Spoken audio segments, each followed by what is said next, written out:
Please stand up and let's say Namaste nicely. Namaste. Namaste. Thank you so much. Please sit down. So how many of you have grown up using the word Namaste? All of you? Very nice. Excellent. So all of you know the meaning of the word? You've not been saying Namaste at the WEF, have you? It's not so cool, right? It's very down market. It's so low. Hey dude, what's up bro is cooler. And that's the reason we probably don't know the meaning of the word Namaste. But before I tell you the meaning of the word Namaste, I'm here because of Shubha, who first reached out to me.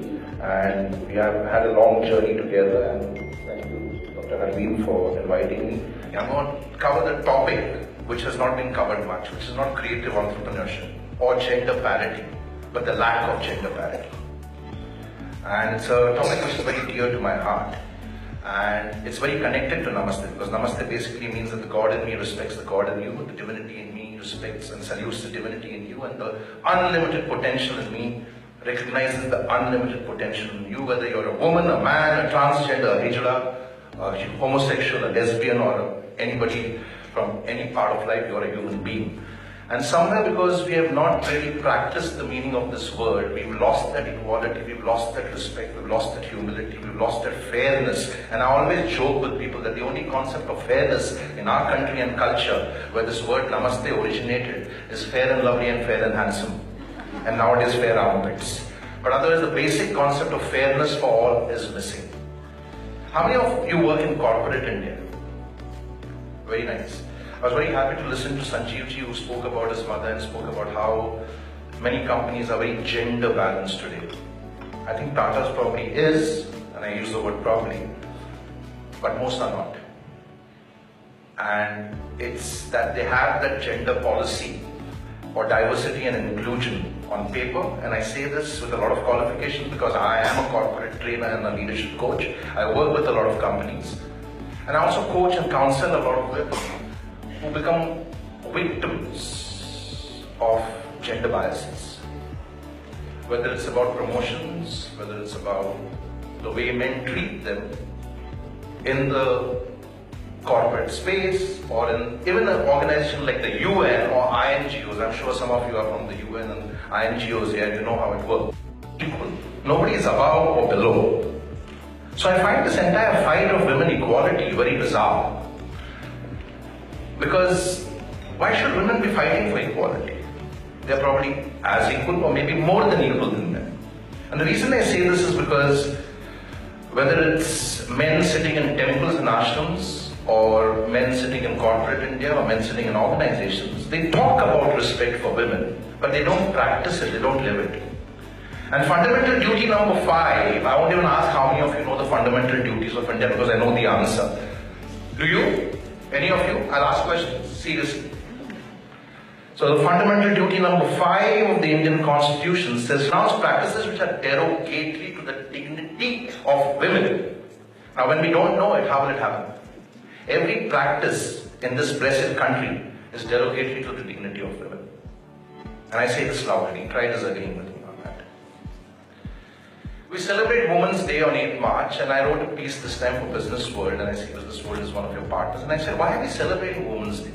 I find that very patronizing and condescending to women. Because Women's Day should be celebrated every day.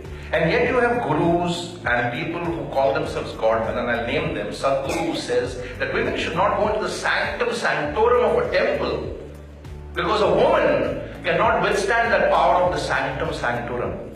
Sadhguru forgets that is the woman who gives birth to a child, not a man. So if a woman can bear that weight, she can bear the power of any sanctum sanctorum.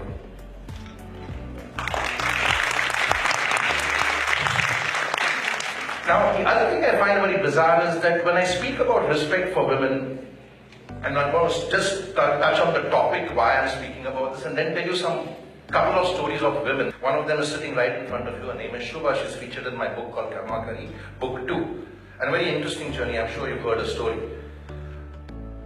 Whenever I speak about respect for women, I work a lot with women who've been victims and survivors of domestic violence and marital rape.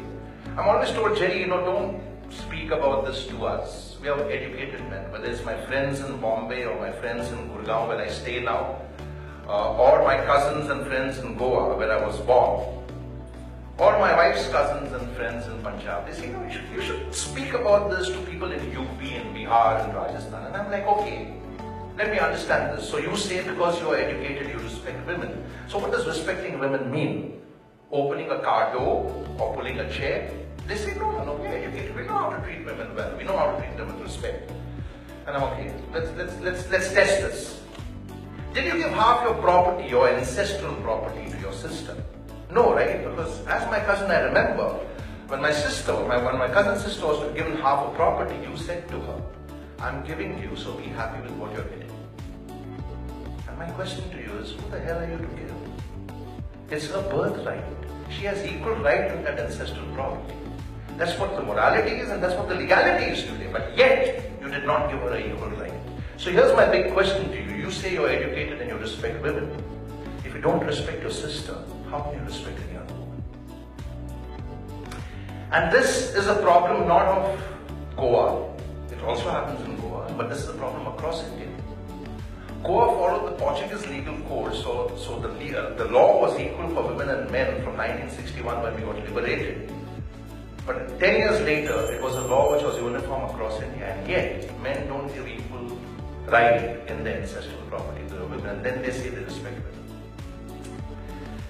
There was a movie called Dil Dhadakne Do, and I'm told that Farhan Akhtar deliberately put a scene in the movie where there's this Ivy League educated boy called Rahul Bose who's acting a role in the movie, and he says in the movie, in my family, for 2 generations before me, women working was not allowed and not heard of. I have allowed my wife to work. So you can put the boy in Ivy League, but you can't get the feudalism out of him. You can't get the male chauvinism out of him. So an education does not teach you how to respect women. I think it's the family, it's the school, and it's the society which teaches you how to respect women. And unfortunately in our society, I think every time we have a rape, we come out and we talk and we go on to social media and we talk about rape. And then we say we hang the rapists. But if you really want rapes to stop, I think we need to teach our men and women how to respect women, because women also don't respect women. The highest incidence of female feticide is in South Delhi and South Bombay, in elite educated homes. And the reason I say we need to teach men and women how to respect men is because the rapes on the street are the same percentage as the United States or Europe or London or even Scandinavian countries which are more progressive democracies. But the bigger problem of India is not the rapes on the street, it's the rapes in the homes. And if you start killing men and hanging men who rape women, we'll probably have to do away with 60% of the Indian men.